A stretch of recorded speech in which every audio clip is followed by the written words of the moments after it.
All right. Hello and welcome again.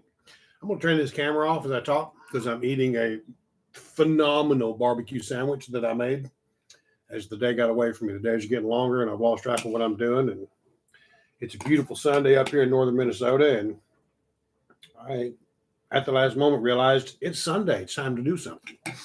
So this week we're going to talk about, for just a moment while I finish this up, I don't want to eat in front of everybody because that's gross. And it is barbecue and it's messy.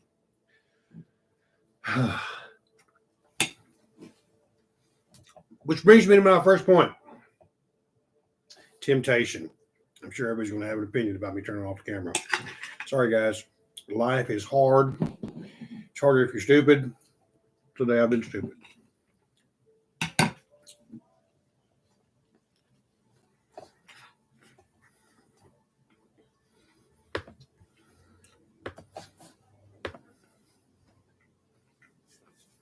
All right, much better. Stupid thing.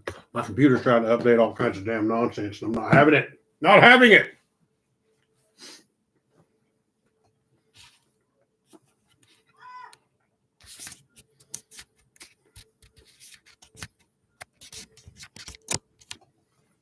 All right. Multitasking is a myth. It's a time thief. Cannot do two things at once. Certainly not effectively. Multitasking is a time thief. And if you'd like, I can prove it to you. Okay, what's going on, Jeremy? So, while I'm indulging my palate with a phenomenal barbecue sandwich that northern Minnesota is not famous for, right? Not big on barbecue up here. And they don't know how to do it. At any rate, the first thing we talk about in the 7 stages of Joseph Campbell's monomyth is last week we did call to adventure, the refusal of the call, supernatural aid, crossing the first threshold, belly of the whale, the road of trials, and meeting with the goddess. Boy, that's what everybody wants, right? Now we're at the next one. Bullshit, I'm eating it right now. Oh, you know what? I will take that back. We did have that one at the, what was that called? That one place we ate at. We had 2 of them damn things because they were phenomenal. All right. A man thing. Temptation. S&S meat. That's right. A phenomenal joint with phenomenal meats. And if you ever come through northern Minnesota and come across a place that says S&S meat, do yourself a favor and get some. Don't waste time. Don't ask questions. Stop on in there and grab yourself a bite. Yeah, pigs eating ribs. I think a pig can consume a human in something like 40 minutes. Yeah. First thing we got to talk about, though, on the 17 steps of Joseph Campbell's monomyth. Now we're right in the middle of this initiation. And initiation is an amazing thing. That's crossing the first threshold into the initiation, the belly of the whale, the road of trials, and meeting with the goddess. And then we have, right dead set in the middle, is temptation. Holy dog shit. There's the tripping point for everybody. This step is about those material temptations that may lead the hero to abandon or stray from his or her quest. Every great deity, every deity that's been written about, I won't say great because they're not all, has one thing in common. There is a period of temptation.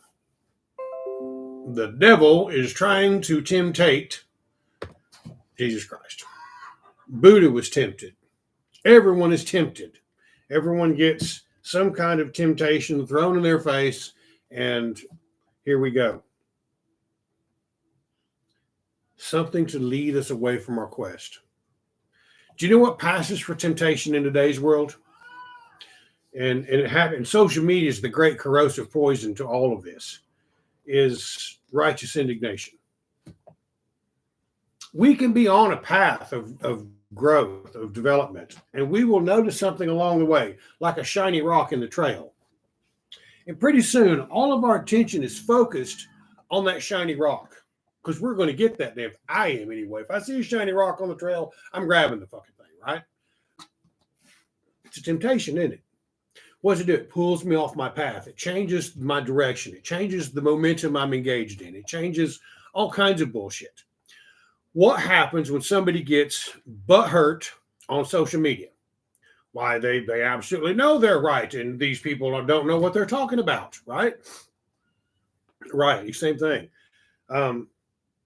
We become righteously indignant that we know something that someone else doesn't, and those motherfuckers don't have any room to stand on because we know better.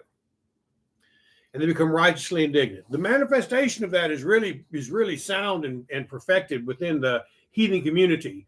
Norse pagans, Austro heathenry, they're all doing the same thing, and they all want to call each other a different name because they really understand what's going on. I'm sure it's the same way in several other pagan spiritualities, and it's the primary reason. Well, hell, you can look at all of Christianity, the Baptists and the Catholics and the Methodists and the Lutherans and the Mormons and Assembly of God and Primitive Baptist and all of the things. They've somewhere along the way, somebody that started that sect saw a shiny rock.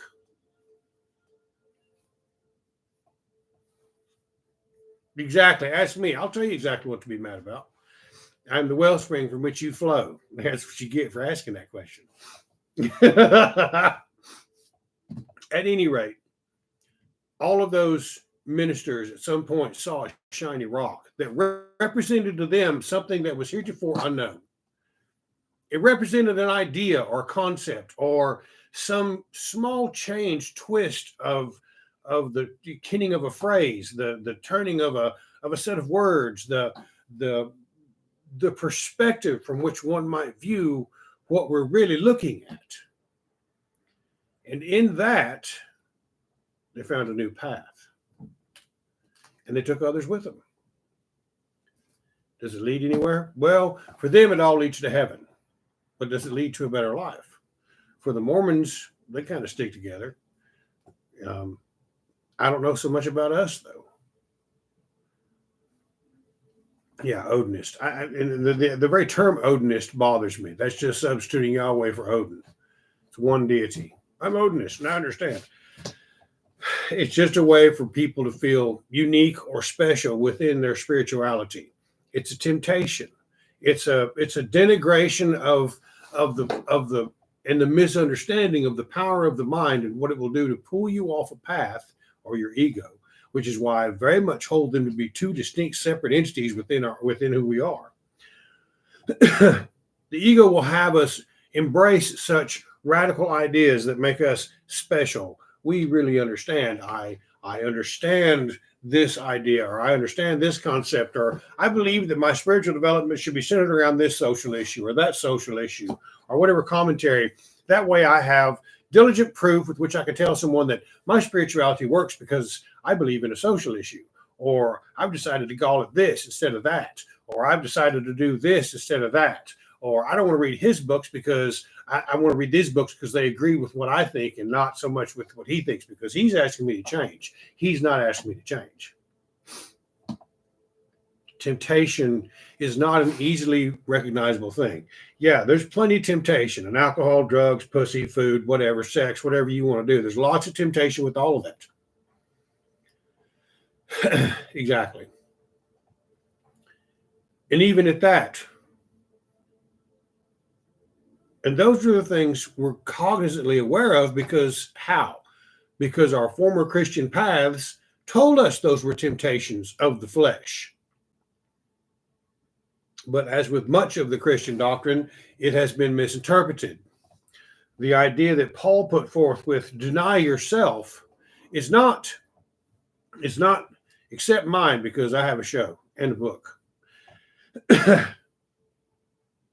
The whole idea behind deny yourself, deny oneself, is not the abstaining from the natural human conditions to procreate, to eat, to enjoy relationships, to drink, all of those things, which all of them were at one point a very active and part of ceremonies involving the pagan deities Christianity sought to replace. Very important that we keep that in mind. But it very much means to deny yourself is that denying that egotistical thought, denying that thought that I should engage this because I know and they don't, and I need to be more right than they are. To deny oneself is to rid oneself of the ego. The great temptation is not these temptations that we were taught. Yeah, they can think them. Everybody has the right to be wrong. But when we don't understand what a temptation truly is, how will we ever get past that point? How will we begin to grasp the depth of the challenge that's in front of us?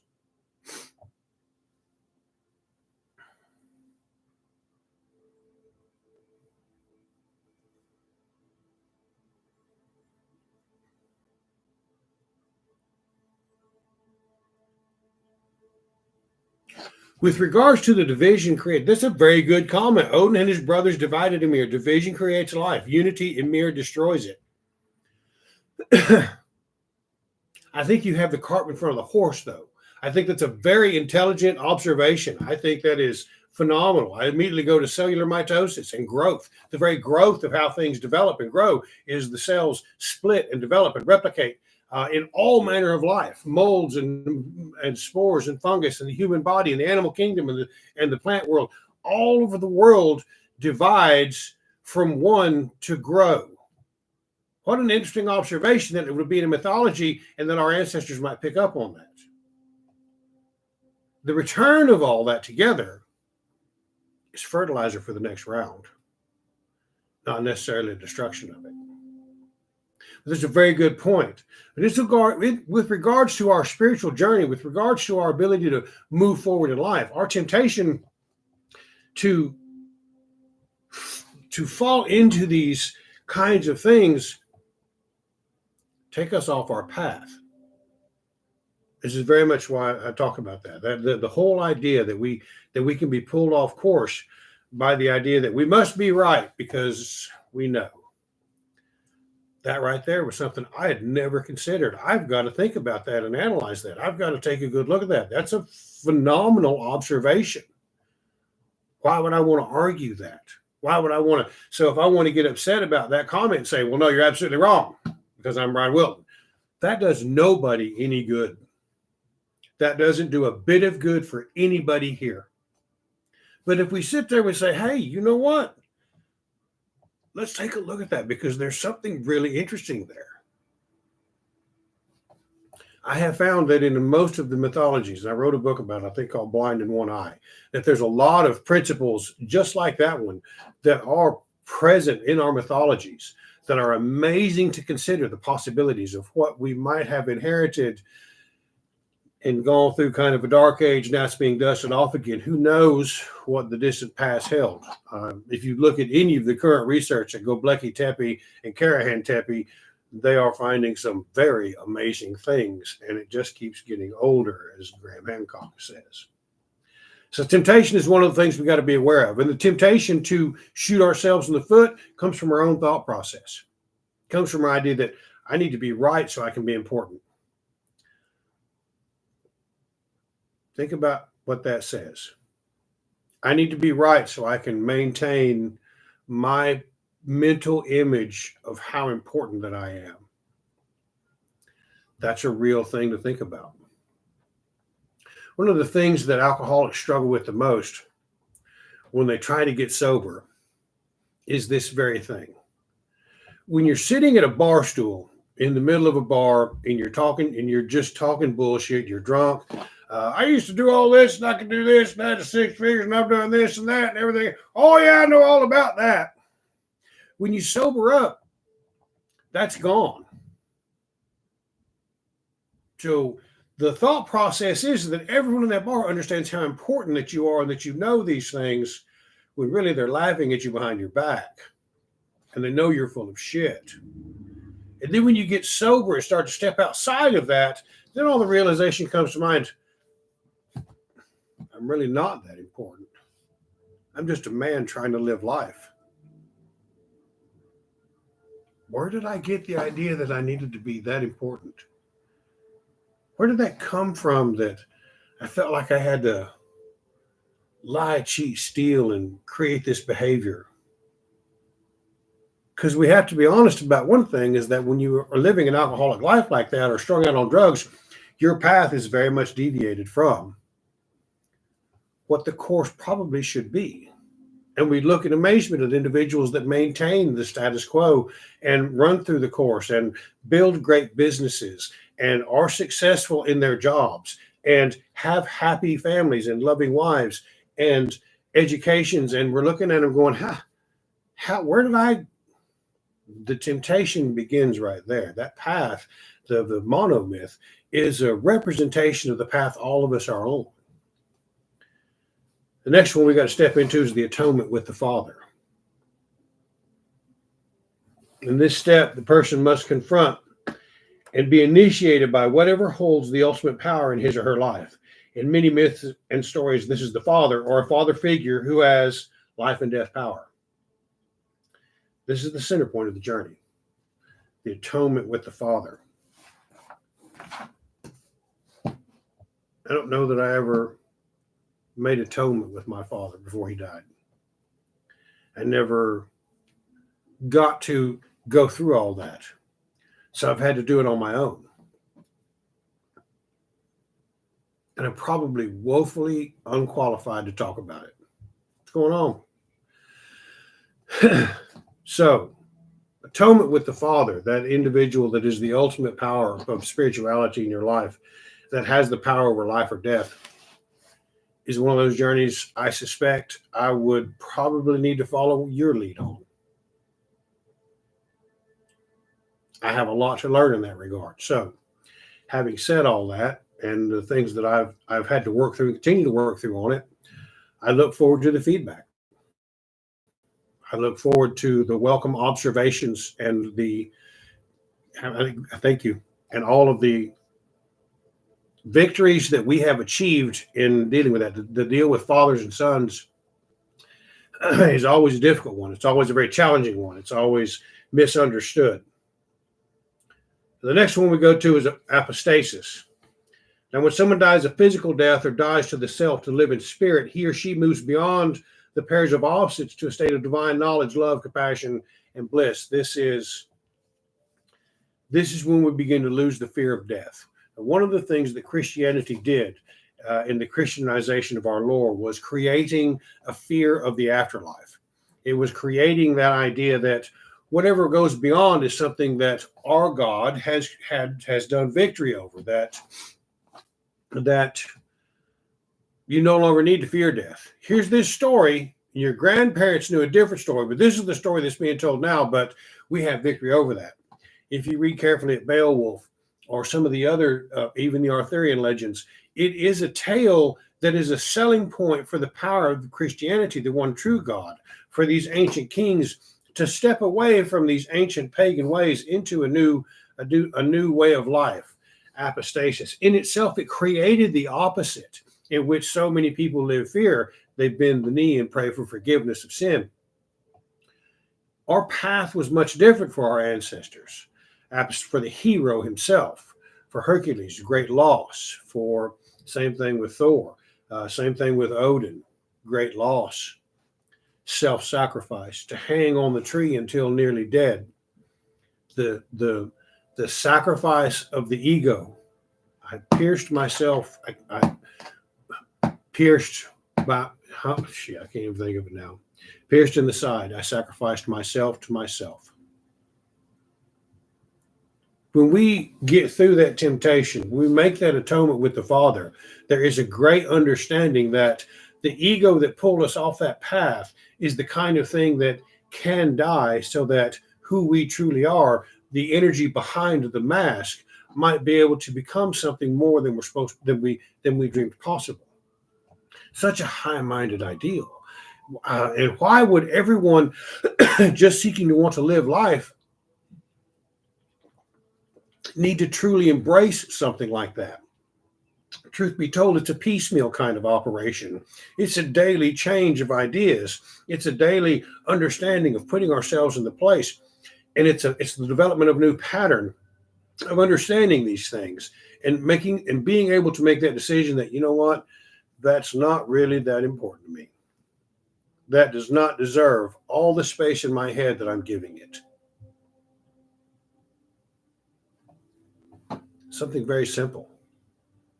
See, in that pattern of changing that behavior, in that pattern of following these kind of ideals and using these stories of our gods as the examples of how to live, of the symbols that they represent, of the thought processes that they empower, of the very powerful ideas that make us feel like we are worth something, that we have the capability of becoming something more, to step past the temptation and actively engage those ideas, powers, thoughts, and responsibilities that come with it.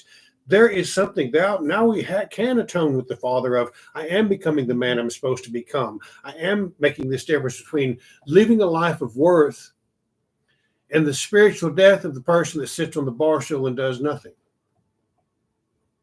Now I find life renewed. Now I find life empowered. Now I find a great blessing indeed. I wasn't even aware it was coming to me. The ultimate boon is the achievement of the goal or the quest, is what the person went on the journey to get.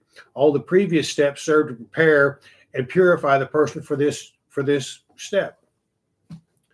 Everything you've gone through has prepared you for this moment.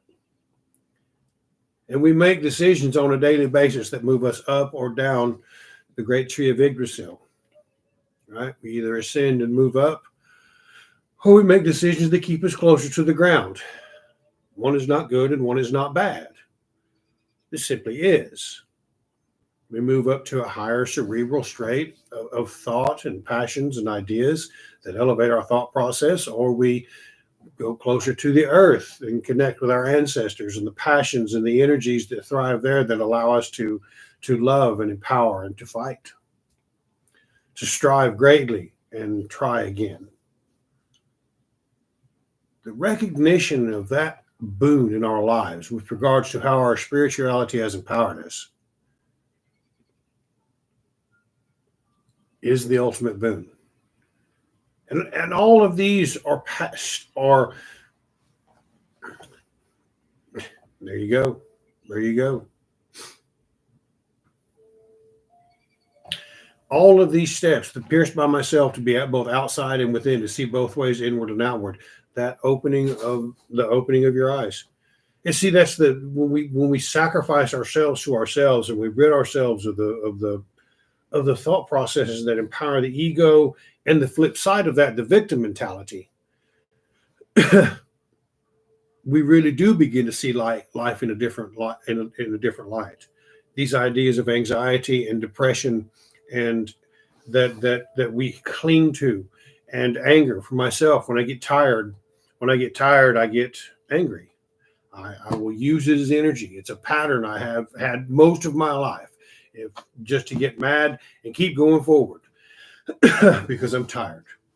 To realize that it's okay for me to be tired, that I can still move forward, was one of the things I learned in the Army, that you can be tired, you can miss a lot of sleep, still keep putting one foot in front of the other. And whether you like it or not, you're still going to do it. Again, all of those things I'd been through led me to where I could be today. The refusal of return. Having found bliss and enlightenment in the other world, the hero may not want to return to the ordinary world to bestow the boon upon his fellow man. The allegory of the cave. Everybody's looking at the shadow, and everybody's looking at a shadow on a wall, chained in place in a cave, the sunlight casting the shadows. The shadow in their minds is the real world. Everything they see in front of them. A fish in a bowl can generate laws of physics. The experiment will be the same again and again and again, as viewed through the fishbowl lens of the glass it lives in. And we do the same thing. This must be this because this is what I see every time. Not understanding that it is our thought process that lends itself to that creation of an idea, and it may not necessarily be true. Right? All men are dicks. Well, Okay. Same thing said on the other side. This perception may not necessarily be true, but after we've been through so many things, right? Shanae's got a real powerful thing she taught me with her cognitive, say to get put it on there what it is. Cognitive behavioral therapy. The first thought wrong. That's what we've trained our minds to think every time we see that scenario. And it never takes into account our own actions, thoughts, attitudes, and behaviors, or now new beliefs. Now all of a sudden it's something different. Cognitive behavioral therapy. Yeah, it's important stuff. It did a lot of great stuff for Shanae. But the refusal of the return is, I don't want to go talk to those motherfuckers. I don't like those people anymore. I don't want to visit upon myself the stuff that all of the nonsense that goes with it. And it's a real thing. Once we are finally free of that, it's like walking willingly back into the swamp. And the moral of the story in the allegory of the cave is one man breaks free and goes to the entrance of the cave and sees the sun, and it's blinding. Right? But he begins to see the world. He begins to see things that aha, he has the aha moment of a lifetime. And he wants to go share it with all those people he knows are still suffering. Those people are not interested in hearing that shit. Those people kill him.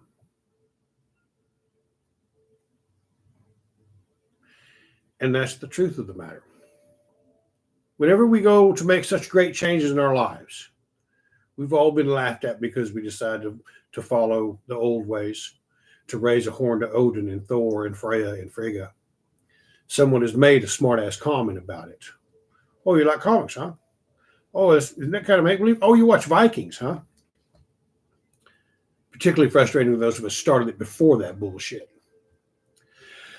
And yet here we all are, still firmly entrenched in the thought process that we have found something from which we ought to expect more, and struggling valiantly to find out what that something more might mean, what it might look like, what it might feel like, what I might justify this radical change in the foundation of my spiritual system, my spiritual being. I changed it all. I tore it down. I broke it apart and stood upon the rubble and said, I want to be something better. I don't know how, but I'll have faith in this.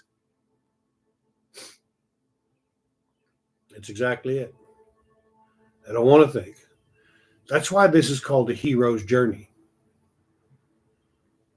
See, however it might end out, if we halfway get it right, even halfway get it right, and use the spirituality that we found and embrace that with faith.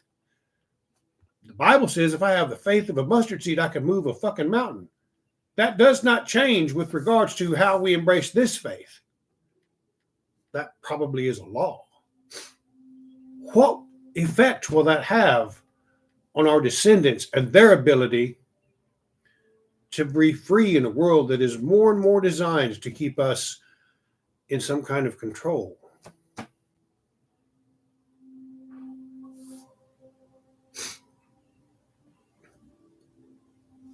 Alcoholics don't want to hear it. Junkies are not interested in you saving them. They live in a world that they've created and in which they know how to function. And until it causes them enough pain to want to change it, there's no need to change it. And it's very hard to offer this to a Christian because all of a sudden the impetus for the change lands squarely upon our shoulders. And there's no one to ask to say, help me, take the wheel, come on. There's a solid and powerful understanding that you were born with everything you need to make it down the path upon which you are. Those powerful secret gifts that are activated as we take this hero's journey of spirituality to a new path.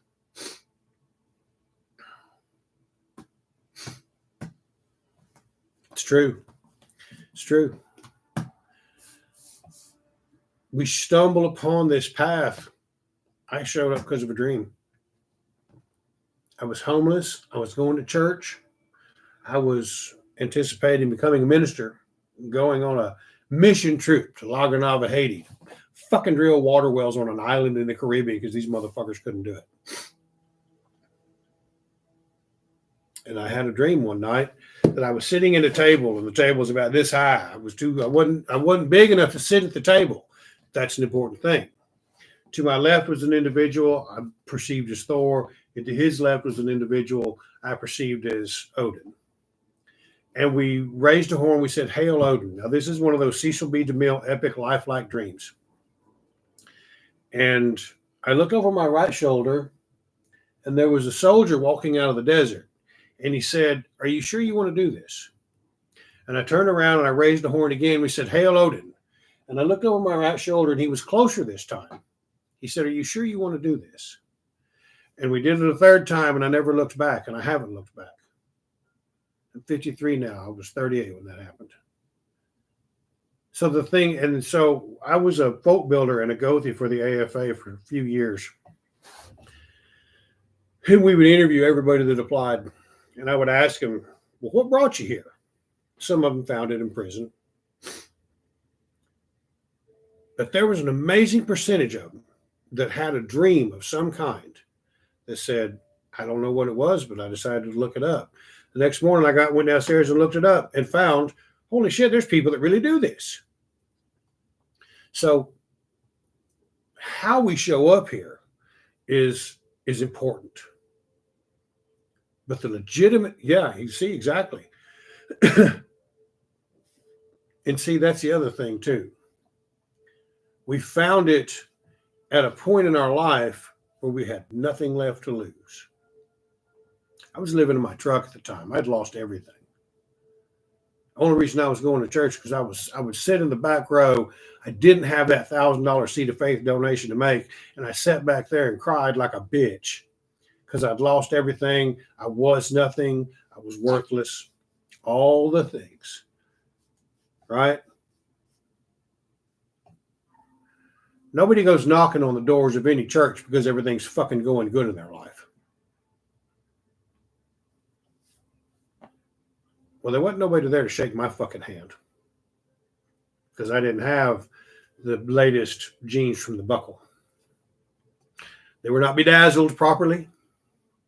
Didn't have the proper shirt nor shoes. I didn't stink though. I was at least cognizant of the fact that I need to wash my nasty ass. Those people don't want to hear it. They don't want to hear that you have the ability to go out there and build a life that you want to live because you are capable of it. They would rather say, have somebody, please do it for me. Please take away this feeling instead of working through it. I had this horrible temptation and I had to pray until it was gone instead of working through it. I had this rise in anger and I had to pray until it went away. Sometimes you must choose violence instead of dealing with it, instead of working through it, instead of becoming something more. And there's a plethora of examples in all of our lore and all these ancient mythologies of exactly how to work through these things. But we get to feeling good about it and we feel safe. We've traveled a long, hard path. And a lot of us have come a long fucking way from where we started this stuff. And today things are going pretty good. And there's a little bit of hope in our lives. And there's a little bit of money in our pockets. And we have family and friends that we find that still love us and give a shit.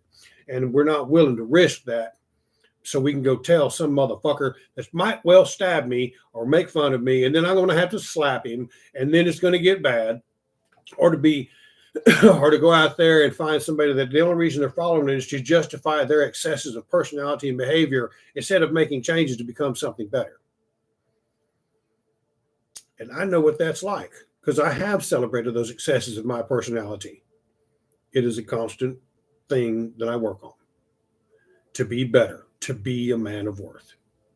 And I have failed at it.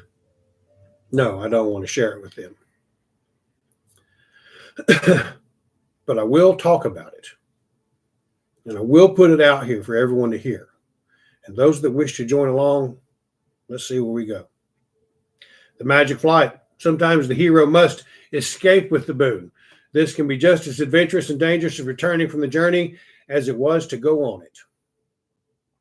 See, what we need to be paying attention to here is, even though we're moving forward up and on, life is not without peril. There is always going to be a challenge. And one of the things that we should learn from all of this is it's time to lean into it. It's time to step up to the plate. It's time to fall back and punt. It's time to put your ass into it when you swing for the ball, right? There's a lot of stuff that goes with it. We don't sit around and expect an easy ride. That's the thing that gets me the most, is we go through this for a couple of years, we get a hammer, we read a couple of books, we get on a social media, and everything's supposed to be easy because, well, I understand the heathen worldview. Life is going to continue to happen as life happens. It cares not what your fucking spiritual bent happens to be. Our spirituality is there to help us negotiate, deal with it, and lean into it and bear up under the fucking load of life. And sometimes it's going to happen even when we are at our very best. We will lose someone we love. There will be some kind of dramatic change that happens. You can count on it. That's what life is. We may have found a fabulous boon in the confidence of our abilities, only to have the wind taken from our sails because of the loss of someone we love. The perils are not mitigated, but the strength, the courage, the conviction, the awe with which we handle these kind of things that cripple other individuals into incomplacency as we put one foot in front of the other, lean into it, and bear up under the load as the kind of heathen individuals we wanted to become to begin with. Therein lies where the rubber meets the road. That's the power of our spirituality and our strength.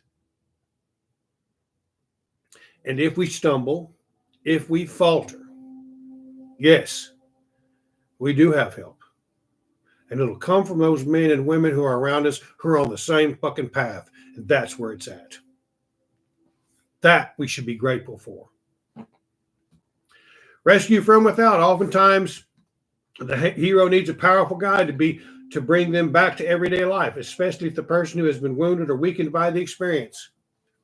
Like I said, we will stumble, we will fall. It doesn't matter if we've reached the climax of our spiritual experience of being. We're going to need help.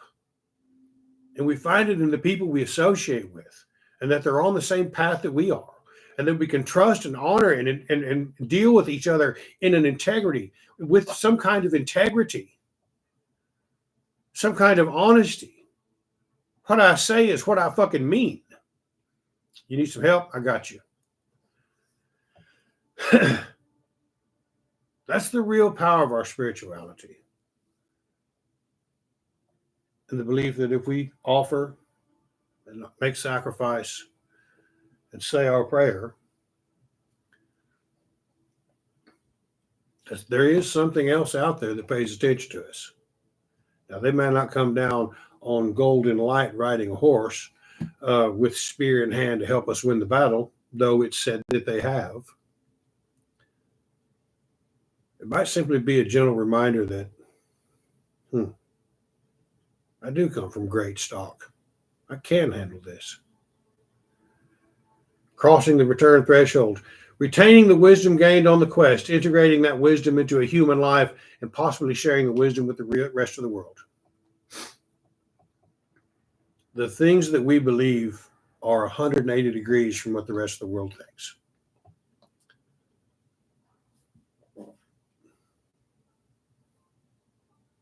It is no less important that we share that. And we can be wordsmiths. We can share that wisdom and that love and that compassion as strong people are capable of doing.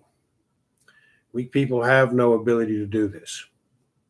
But if we've been through all of this, chances are we've built ourselves into the kind of character that can withstand the storm. There are others that can't. There are others that count on having someone to help them through. That's where we come in. Now, that might be the blessing of their God or ours. I couldn't tell you. The fact of the matter is, when we have this kind of confidence in ourselves, to not use it to make the world a better place by helping those around us, not engaging in social issues, but helping the lady across the street, paying for somebody else's groceries, helping somebody who's lost a friend, buying them dinner, or making sure that people understand that work for you, understand that their birthday is important to you, making sure that the people that you love understand that, yes, you mean the world to me and I enjoy you being close to me. Those are the things that the world is really short of right now. I watched I stumbled across a stupid Instagram channel. It was nothing but videos of those special kind of moments when soldiers come home from overseas, or kids get a set of glasses that help him not be colorblind, or a deaf baby hears his mom's voice for the first time. All of those special moments, and overwhelming to the point of tears. And I wondered, sometimes, yeah, exactly they are. Exactly they are.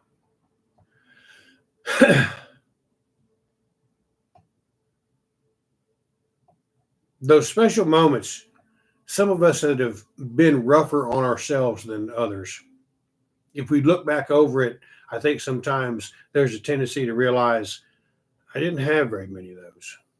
There weren't very many of those in my path. Probably because I was too big of a dick to let anybody offer one. As we grow spiritually, I find a great deal of gratitude in being capable of offering that to someone else without expecting anything in return.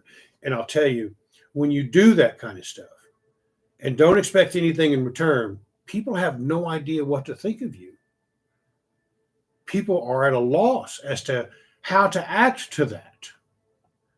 They don't know. We've given a gift. We've shown hospitality and generosity. There's a reason those are a part of our framework, of our structure, of our spirituality. Because we're capable of fucking doing it. Master of two worlds. Achieving a balance between the material and spiritual world, the inner and the outer world, as was mentioned a minute ago. To be both outside and within, to see both ways, inward and outward. The master of two worlds. To master our emotions and navigate the complexities of all of these people living all of their lives. And every one of them have their own ideas, and every one of them have their perception of who you are, of what you're made of, what you're built like, what you're capable of, what you believe, what you love, what you hate. Everyone has their own perception of you and how you fit in their life, how you fit in their narrative. The prayer of the Valkyrie of Sigurdrifa is probably the most powerful part of this to me.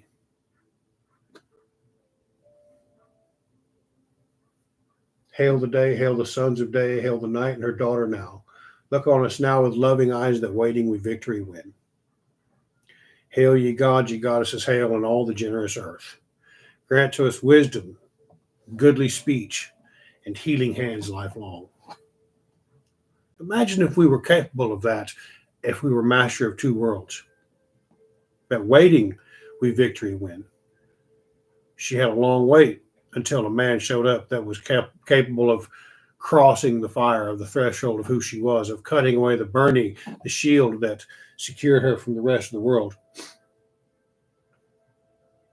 But he had to remove the helm of all before he did it. Because while he was wearing the helm of all he saw was a soldier laying there in full metal, in full gear. Once he removed it, he recognized that it was a woman. And he cut her free of the burning that held her. Think of the depth of that in today's world in dealing with men and women and each other. That waiting with victory win. That we be given goodly speech, healing hands, and wisdom. We be given wisdom and goodly speech and healing hands lifelong. That covers it, guys. That's probably the most beautiful thought, purest expression of some of the things that I see. And this comes from two very, very powerful warriors. How amazing is that to think about? Masters of two worlds. Is that possible for us? Could be. Very much could be. Freedom to live. Mastery leads to freedom from the fear of death, which in turn is the freedom to live. This is sometimes referred to as living in the moment, rather than neither anticipating the future nor regretting the past. Those very powerful words from two very powerful warriors that come out in the form of a prayer to old gods in the world we live in the night and the day. It tells us right there at the beginning, hail the day, hail the sons of day, hail the night and her daughter now. In the moment. In the moment. That's where our freedom to live is. Not outside it, not tomorrow, not yesterday, not 30 seconds from now. In this moment. And one of the most powerful tools I have at my disposal when I'm dealing with an individual in crisis, the kind of individual who has a gun in his mouth or ready to hang himself or whatever the case may be, is the concept that, okay, right here, right now, between me and you, in this moment, everything is okay. And that changes people's lives. Oh my goodness. Now they have the freedom to live. And so do you. So do you. Okay. I've got a couple minutes and I've got my Gothy conference call next. Please check the Patreon for those of you that are going to be on. There's a little bit of a difference. But I will be kicking that off pretty quick. And if anyone has any kind of questions or comments they'd like to add, I would be happy to answer them. And then we will begin our week tomorrow, because tomorrow is Monday. And you know what our obligation is. We must grab it by the nose and whip its ass. So, having said that, I appreciate everyone that joined in tonight. I appreciate the comments. Please don't ever hesitate to challenge the things that I say, because I think that's where we all become something better. I think if it was all left up to me, I'd probably screw it up. But we have good people in the house. We have good people that are willing to talk and say, hey, what about this? And that's where the rubber meets the road. That's where we build ourselves into each other. And that's where we have the capability to go out there and indeed grab it by the nose and whip its ass. Okay. I appreciate every one of you, and I appreciate everybody who's going to listen to it throughout the week. And I hope you enjoyed it. I hope you found something that you can use. And if anyone wants to reach out to me, you can find me on Instagram. You can, and I think my number's out here somewhere. So please feel free to reach out. I would love to hear from you. And I look forward to talking to you. Everyone, have a great week and good night.